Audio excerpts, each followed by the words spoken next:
have been obsessed with making my own Chipotle bowls lately. I meal prep 6 of them at a time, and I'm going to share the recipe, and then at the end, we will compare the cost of the DIY version to the actual Chipotle bowl. This is quite an involved recipe, so bear with me a bit. Starting with the chicken, I got a family pack of boneless, skinless chicken thighs. This is 8 chicken thighs. Trim off any fatty bits and then toss those into a bowl along with a 1/4 cup of oil, 1/4 cup of water, and 1 packet of this Chipotle marinade.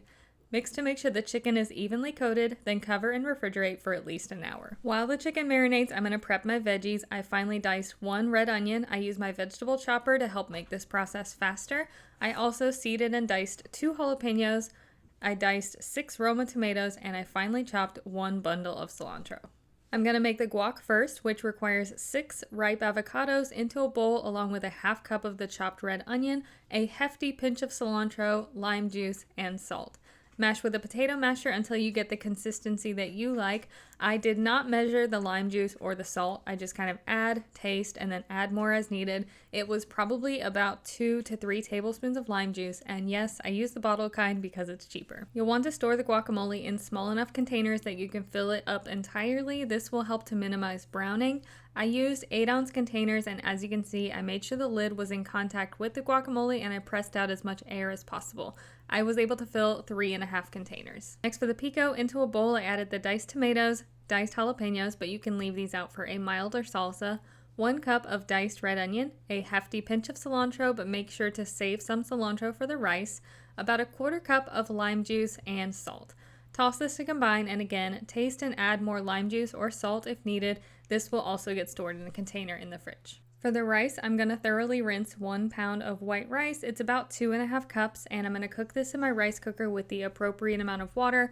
I've just been doing the knuckle trick for measuring my water lately, and it works. Now it's about time to cook our marinated chicken. I fry them in a skillet on medium-high heat for 5 to 6 minutes per side, and as they finish cooking, I transfer them into a bowl and I cover them with foil to rest.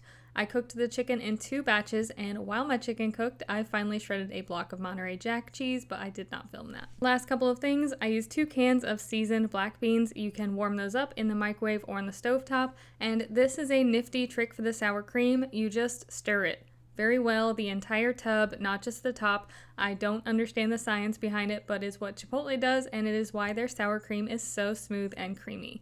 At this point, my rice was done, so I added a 1/4 cup of lime juice and the remainder of my chopped cilantro, a couple hefty pinches of salt, and I gently folded that all into the rice. Then lastly, chop up the chicken into bite-sized pieces and return it to the bowl so we can toss it in those delicious juices that settled to the bottom. I feel like this portion of the video deserves the Avengers Assemble audio. I divided my cilantro lime rice evenly between my 6 containers. I did the same with my black beans and my chicken thighs.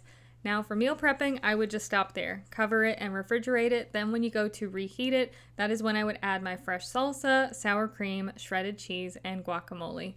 Now for the price comparison. Remember, guac is extra at Chipotle, so to make an identical bowl to this one, it totals $12.40 for 1 bowl, but my 6 bowls total cost me $32. I'll include a price breakdown in the description box, but mine were about $5 a piece, so you will have to decide if it's worth the effort. I do it because I like to cook, I'm cheap, and I don't like to go places, so for me, it is worth the effort.